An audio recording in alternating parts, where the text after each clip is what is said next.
अमान, तुम मुझे शॉपिंग कराने ले चल रहे हो। That's my order, okay? No Shaizan आपी, I have no time for you, Aman ने चिढ़कर कहा। मैं कैसे उसके पीछे पड़ी रहती थी और वो मुझसे भागता रहता। आज भी ये सब याद करती हूँ तो आंखों में आंसू आ जाते हैं। आज उसका बर्थडे है और मैंने ये प्रॉमिस किया था कि मैं उसकी शादी की बात करूँगी। हम 4 बहनों में एक भाई था, वो जान था वो मेरी। पर आज उन सबसे दूर यहाँ लंदन में बहुत मिस करती हूँ। शैज़ीन शीशे में देख खुद से बातें कर रही थी, खुद से पूछ रही थी वो। हमारा घर खुशियों से भरा था, लेकिन एक दिन किसी की नज़र लग गई। मेरी किस्मत पर तो पहाड़ टूट गया। मुझे यकीन नहीं हो रहा था कि मैं सहबा फैमिली की ली हुई बेटी हूँ। उन्होंने मुझे कभी एहसास ही नहीं होने दिया। देखते ही देखते हम सब बड़े हो गए। नौरीन बाजी की शादी हो गई और कुछ दिन बाद अचानक डैड को हार्ट अटैक हुआ और वो चले गए। अमान ने तो उन्हें देखा भी नहीं लास्ट टाइम। दिन फिर से वैसे ही गुजरने लगे। मेरा एडमिशन कॉलेज में हो गया। जैस्मीन आपी और अमीन की भी शादी हो गई। सब कुछ ठीक चल रहा था और फिर एक दिन पप्पू के बेटे फैजी का रिश्ता आया मेरे लिए और उसकी बहन गुलफिशा की शादी हो गई थी। वो अमान को बहुत ज़्यादा पसंद करती थी और मैंने ही ना जाने किस तरह से उनकी शादी को रोका था, क्योंकि मुझे ही पता था कि अमान अपनी क्लासमेट जेनिफर को लाइक करता है। हमारा रिश्ता फिक्स हो गया। मैं कॉलेज जाने लगी। वहीं पास में एक बॉयज़ हॉस्टल था। न जाने कब उसने मुझे देखा और पीछा करने लगा। मैंने कॉलेज जाने के लिए बस लगवा ली। फिर भी वो मेरा पीछा करता रहा और एक दिन उसने कॉलेज के पास ही मुझे प्रपोज कर दिया और मैंने भी उसका जवाब उसको वहीं थप्पड़ मार कर दिया। उस दिन के बाद से वो मुझे कभी नहीं दिखा और मैंने ये बात किसी को नहीं बताई। कॉलेज कंप्लीट होने वाला था, शादी के दिन करीब आ रहे थे और फिर एक दिन मुझे अमान से पता चला कि वो सुहेल है और अब वो एक डॉक्टर है। उसकी मम्मी कभी हमारी पड़ोसी हुआ करती थी, पर अब वो कहीं और रहती हैं, न्यू हाउस में। जान में जान आई कि चलो कोई बदतमीज वैसा लड़का नहीं होगा, लेकिन दिल कभी कभी बहुत बेचैन हो जाया करता था। तो सोचा क्यों ना फैजी को बता दूं। और फिर एक दिन मैंने फैजी को सब बता दिया। उसने कुछ नहीं बोला। मैं खुश थी कि वो मुझ पर भरोसा करता है, लेकिन अगले ही दिन फोफू ने आकर रिश्ता तोड़ दिया, मुझ पर इल्ज़ाम लगाया। बाद में पता चला कि वो तो चाहती ही नहीं थी कि हमारी शादी हो। उन्होंने बहुत बुरा भला कहा कि शायद मैं सगी बेटी नहीं हूँ, इसलिए ऐसा मैंने किया। मेरा कॉलेज जाना बंद हो गया।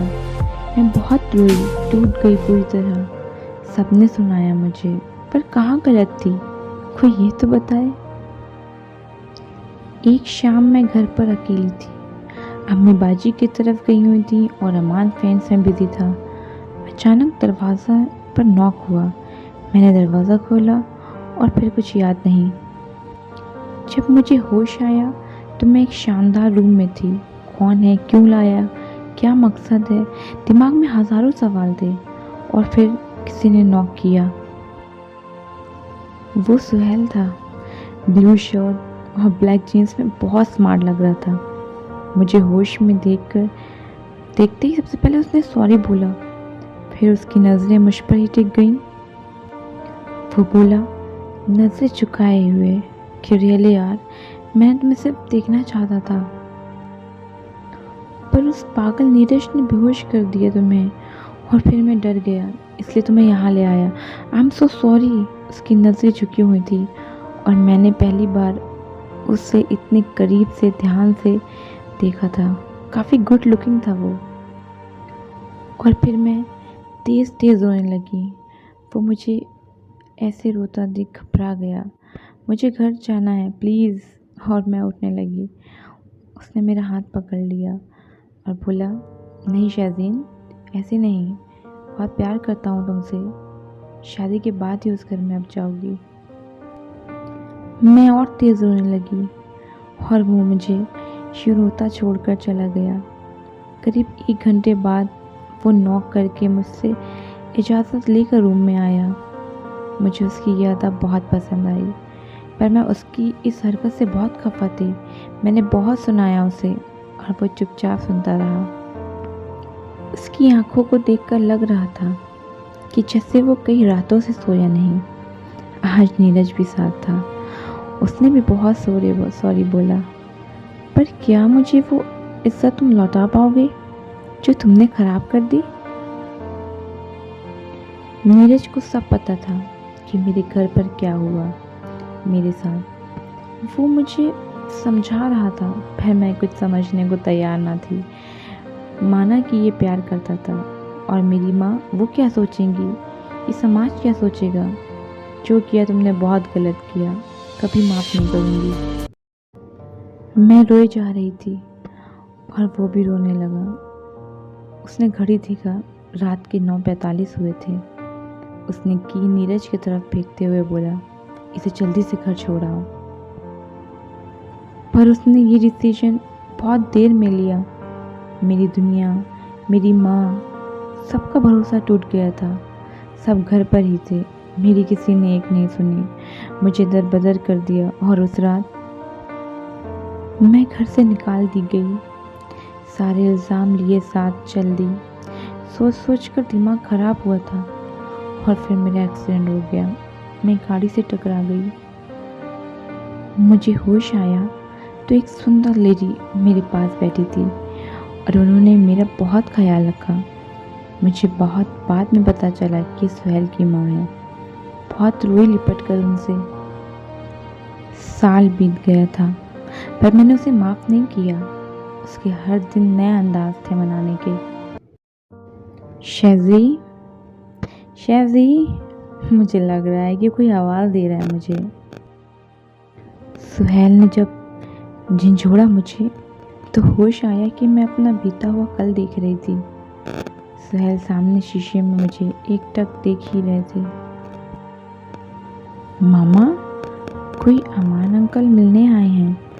इरा ने मेरे कान के पास आकर जब बोला तो मैं पूरी तरह समझ गई कि मैं बीते ख्वाब में थी। इरा मेरी बेटी 4 साल की है।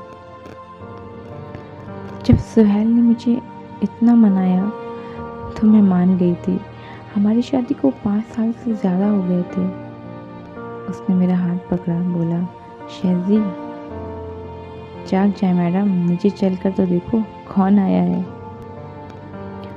हम लंदन में रहते थे अब। मेरी पूरी फैमिली थी नीचे। अमान और जैनी की शादी हो गई थी। फुफ्फू नहीं रही अब, और शहज़ी की शादी ऐसी जगह कर गई जहाँ दुख के सिवा कुछ न था। इतने सालों बाद कैसे याद आई? मेरी ज़बान में नाराज़गी और कड़वाहट दोनों ही थी। सुहेल, बोल दें कि लोग यहाँ से जाएं, मुझे किसी से बात नहीं करनी। एक लड़की का भरोसा उसका परिवार होता है। जब वो ही नहीं दिया तो अब क्यों?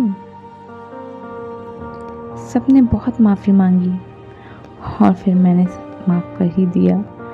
पर इस पूरे सफ़र में मेरा साथ जिसने निभाया वो कोई और नहीं, मेरा हमसफ़र मेरा सुहेल था। उसने मुझे सारे प्यार दिए जिसकी मैं हकदार थी।